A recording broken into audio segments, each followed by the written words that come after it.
যেহেতু আজকে fashion day নিয়ে কথা হচ্ছে, শাকিব খান কিন্তু রিসেন্ট টাইমে তার ফিটনেস নিয়ে এবং স্টাইল নিয়ে আমরা একদম নতুনভাবে দেখতে পাচ্ছি। এই ফ্যাশন এবং স্টাইল নিয়ে বলবেন কিনা শাকিবের, বিশেষ করে তুফান বা রাজকুমারে আমরা যেমনটা দেখেছি নতুন শাকিবকে? অসাধারণ আমার কাছে, মানে বলিউডের, মানে আমি উড়াধুরা গানটা দেখে আমার কাছে শাকিব খানকে লেগেছে রণবীর কাপুরের মতো। Sorry to say, but same to same Ranbir কাপুরের মতোই লেগেছে, এতই ভালো লেগেছে। আপনি একটা সিনেমা করছিলেন, সিনেমাটা সমালোচক মহলে খুব প্রশংসিত হয়েছিল, তারপরে আপনাকে আর আমরা সিনেমাতে কেন পেলাম? কোন সিনেমাটার কথা বলেছেন? মেঘনা কন্যা? বয়ফ্রেন্ড, এটা কমার্শিয়াল সিনেমা। আচ্ছা, হ্যাঁ, আজ থেকে 4 বছর আগে আমি সিনেমাটা করেছিলাম, বাট ওটা মনে হয় আমার ব্যাড ডিসিশন ছিল, বিকজ আমি কোনো প্রিপারেশন না নিয়ে, বিকজ বড় পর্দায় আসলে যাওয়ার আগে একটা নতুন মেয়েকে একটা প্রিপারেশন নিতে হয়।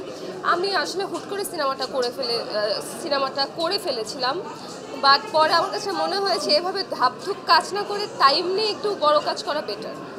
সো আমি এর জন্য তারপরে একটু পিছিয়ে গিয়েছি, এখন একটু গ্যাপে আছি, বাট ইয়া করবো, ভালো কাজ কেন করবো না।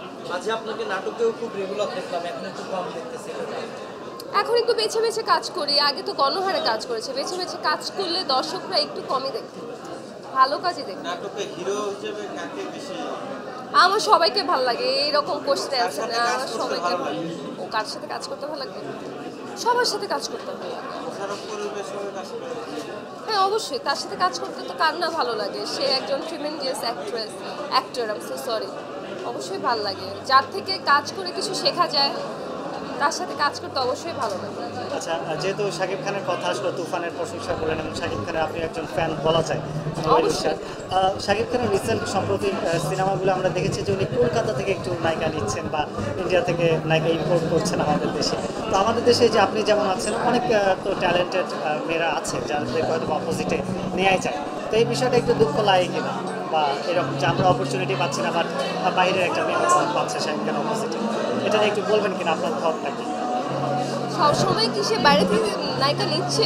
রিসেন্ট টাইমে কলকাতা থেকে যেমন প্রিয়তম আমরা এদিকে পালকে দেখলাম, তুফান ও মিমি চক্রবর্তী রয়েছে, তো আমাদের দেশে কি নায়িকা সম্ভব? আরেকটু অবশ্যই না, বাংলাদেশি নায়িকারা অবশ্যই, ইন্ডিয়ান নায়িকারাও ভালো, কলকাতার নায়িকারাও ভালো, বাংলাদেশি নায়িকারা তার থেকে বেশি ভালো।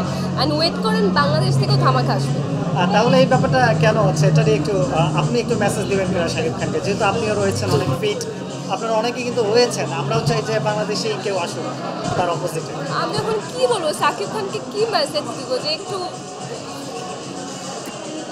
এটা কিন্তু খুবই নরমাল এবং পজিটিভ প্রশ্ন। Shakib Khan nose very well যে বাংলাদেশে কোন কোন নায়িকারা ফিল, সে তখন তার যখন পছন্দ হবে সে তার মতো বাছাই করে দেবে, আমার কথায় তো সে চলবে না। তো আমি এটা জানি, এটা আমি বিশ্বাস করি, অফকোর্স।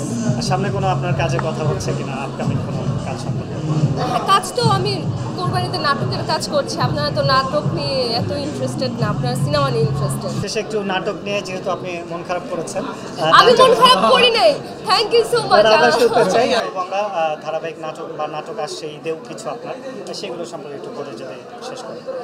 অনেক নাটক, কোনটার নাম বলবো, কাজ করছি। কালকে থেকে আবার টানা 8 দিনের টানা স্কেজুল আছে।